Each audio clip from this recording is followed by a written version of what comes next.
Hello అండి, అందరికీ నమస్కారం. Welcome back to our channel Charitha's creative world. ఈరోజు మన వీడియోలో చాలా డిఫరెంట్ రెసిపీ. అదేనండి, ఆల్రెడీ మీరు thumbnailలో చూసే ఉంటారు కదా. నార్మల్గా చేసే చపాతీ కాకుండా కొంచెం కలర్ఫుల్గా చేశాను.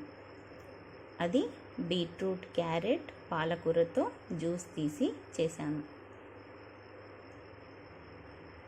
ఇక్కడ పిల్లలు కొందరు బీట్రూట్, క్యారెట్, పాలకూరను తింటారు, బట్ కొందరు అవంటే అస్సలు ఇష్టపడరు. ఇప్పుడు నేను చెప్పిన విధంగా కలర్ఫుల్ చపాతీలను చేసి ఇచ్చినట్లయితే తినే పిల్లలు, అంటే మనం పెట్టింది తినడం వేరు, ఇష్టపడి ఈజీగా తినడం వేరు. ఇలా డిఫరెంట్ చపాతీలు చేసి ఇచ్చినట్లయితే తినే పిల్లలు ఇష్టంగా ఈజీగా తినేస్తారు. తినని పిల్లలకైతే మనం అందులో ఏం యాడ్ చేసాము అనే విషయాన్ని తెలియనివ్వకుండా అందులో ఉన్న పోషక విలువల్ని చాలా ఈజీగా అందించవచ్చు.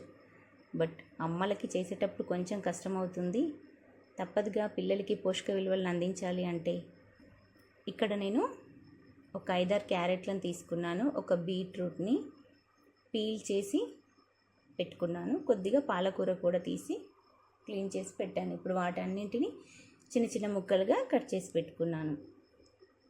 ఇప్పుడు ఒక్కొక్క దాన్ని మిక్సీ జార్లో వేసుకొని చాలా తక్కువ మొత్తంలో వాటర్ వేసి జ్యూస్ తీసుకోవాలి. ఫస్ట్ థిక్ కలర్ జ్యూస్ తీసుకోవాలి. అంటే మనం జ్యూస్ కలర్ ఎంత థిక్గా ఉంటే చపాతీ కలర్ అంత థిక్గా వస్తుంది.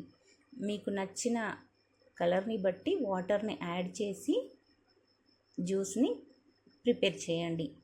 ఫస్ట్ ఒకటి జ్యూస్ పట్టిన తర్వాత, ఆ జ్యూస్ అంతా తీసిన తర్వాత ఆ జార్ని క్లీన్ చేసి మళ్ళీ నెక్స్ట్ది అంటే బీట్రూట్ లేదంటే పాలకూర వేసి మళ్ళీ జ్యూస్ పట్టాలి.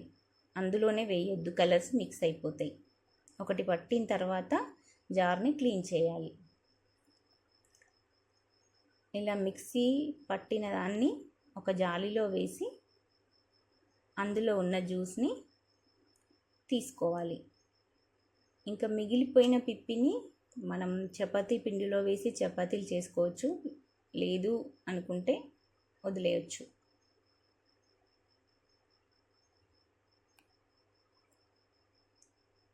కలర్ అనేది మీకు నచ్చిన విధంగా తీసుకోండి. కొంచెం లైట్ కలర్ కావాలి అంటే వాటర్ ఎక్కువగా యాడ్ చేసుకోండి, థిక్ కలర్ కావాలి అంటే వాటర్ తక్కువగా యాడ్ చేయండి. క్యారెట్, బీట్రూట్ ఎక్కువ మొత్తంలో తీసుకున్నా కూడా ఏం కాదు, మిగిలిపోయిన జ్యూస్ని తాగొచ్చు. బట్ పాలకూరను మాత్రం తక్కువగా తీసుకోండి. ఇలా 3 రకాల జ్యూసుల్ని తీసి రెడీగా పెట్టాను.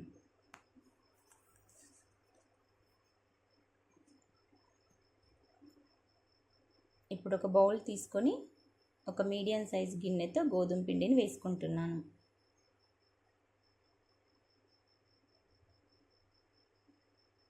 ఇప్పుడు అందులో కొద్దిగా సాల్ట్,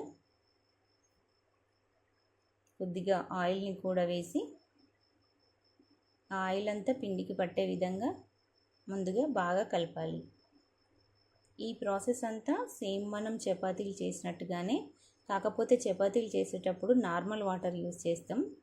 ఇక్కడ మనం బీట్రూట్ నుండి, క్యారెట్ నుండి, పాలకూర నుండి తీసిన లిక్విడ్ని యాడ్ చేస్తున్నాం. ఏ కలర్ లిక్విడ్ వేస్తే ఆ కలర్ అవుతుంది. సో అంత పిండిలా ఒకే కలర్ కాకుండా పిండిలను పార్ట్స్ వైజ్గా తీసుకోవాలి. ఫస్ట్ ఒక బౌల్తో తీసుకొని ఒక కలర్ వేసి ముద్దను ప్రిపేర్ చేసుకోవాలి. ముందుగా ఇక్కడ నేను పాలకూరతో తయారు చేస్తున్నా.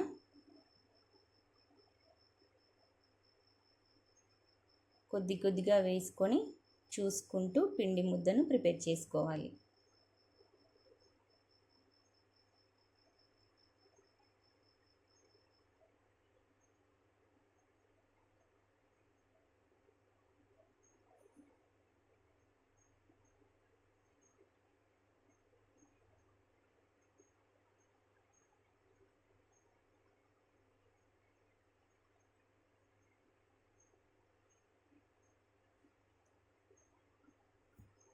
చాలా బాగుంటుందండి.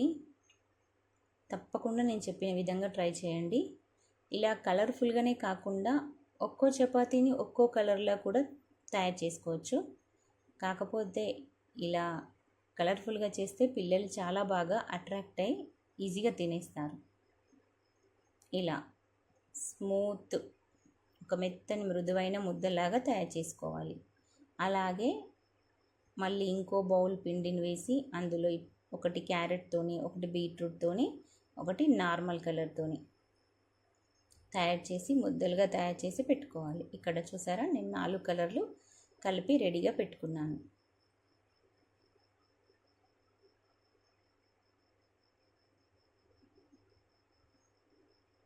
ఏ కలర్ ఎంత కావాలి అనే దాన్ని బట్టి పిండిని వేసుకొని ఇలా ముద్దల్ని తయారు చేసుకోండి.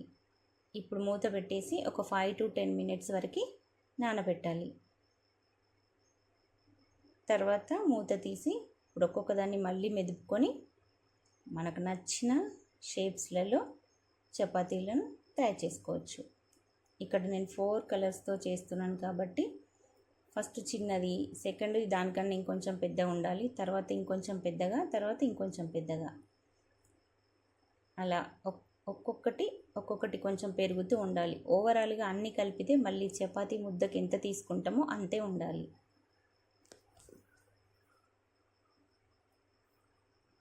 ఫస్ట్ మిడిల్ దాన్ని అలా చిన్న రౌండ్గా బాల్లాగా చేసి పెట్టి ఇప్పుడు మనం సెకండ్ ఏ కలర్ని యాడ్ చేయాలనుకుంటామో ఆ కలర్ ముద్దతో ఇలా రోల్ చేయాలి.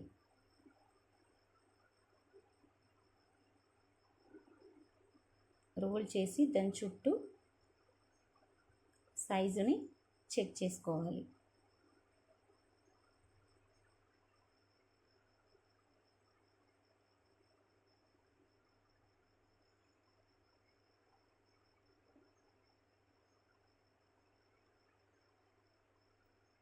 ఇలా పెట్టేసి అక్కడ జాయింట్ని క్లోజ్ చేసేయాలి.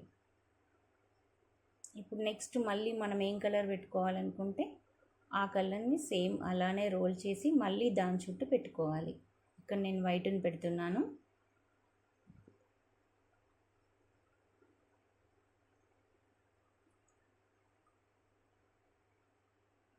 నెక్స్ట్ లాస్ట్లో గ్రీన్ని యాడ్ చేస్తున్నాను. జాయింట్స్ ఊడిపోకుండా కొంచెం జాగ్రత్త తీసుకుంటే చపాతీ ఈజీగా వస్తుంది.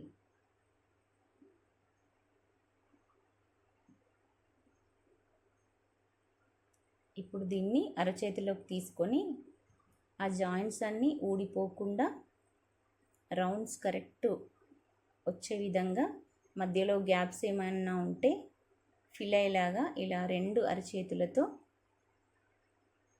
మెదపాలి.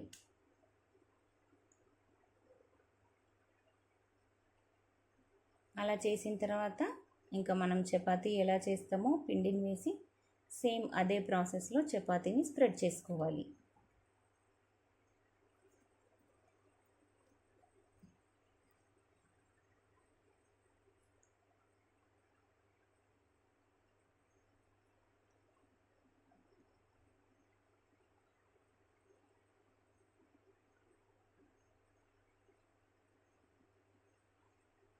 కొంచెం నిదానంగా స్ప్రెడ్ చేయాలి, అంటే అన్ని కలర్లు ఈవెన్గా స్ప్రెడ్ అయ్యేలాగా చూసుకోవాలి.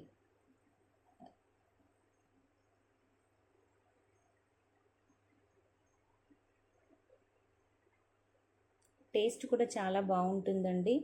అసలు ఆ ఫ్లేవర్స్ అనేవి మనకు అసలు ఏం తెలియదు. పిల్లలు అసలు గుర్తుపట్టరు, చాలా ఈజీగా తినేస్తారు. కలర్ఫుల్గా ఉంటుంది కాబట్టి వాళ్ళంతా గమనించకుండానే చాలా ఈజీగా ఇష్టంగా తినేస్తారు. ఏ కర్రీతో అయినా ఈ చపాతీలను తినేయొచ్చండి. పిల్లలకి లంచ్ బాక్స్లోకి ఒకసారి ఇవి చేసి పెట్టి చూడండి.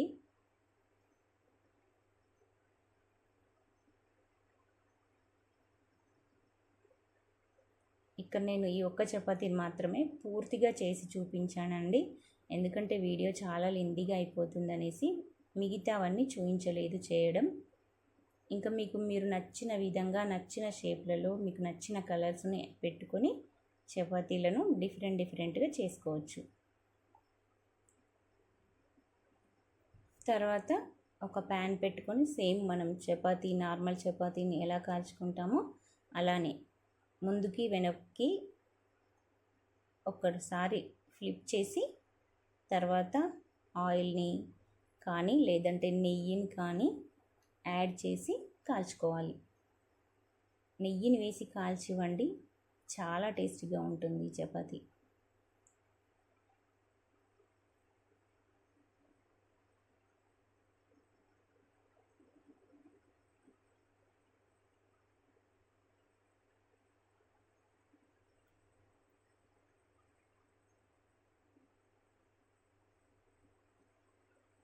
చపాతీ అంతా రౌండ్గా బాగా కాలేటట్టు ఫ్లిప్ చేస్తూ కాల్చుకోవాలి.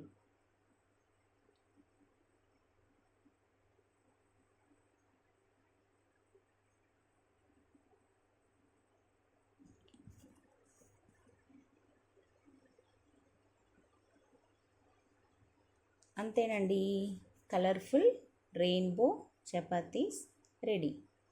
తప్పకుండా నేను చెప్పిన విధంగా ఒకసారి ట్రై చేసి చూడండి. మనం పెద్దవాళ్ళు తినొచ్చు, పిల్లల లంచ్ బాక్స్లోకి పెట్టొచ్చు. చాలా ఇష్టపడి ఈజీగా తినేస్తారు. తినే వాళ్ళైనా తినని వాళ్ళైనా అందరూ ఈజీగా తినేస్తారు. ఈ వీడియో కనుక మీకు నచ్చినట్టయితే లైక్ చేయండి, షేర్ చేయండి, నా ఛానల్ని సబ్స్క్రైబ్ చేసుకోండి.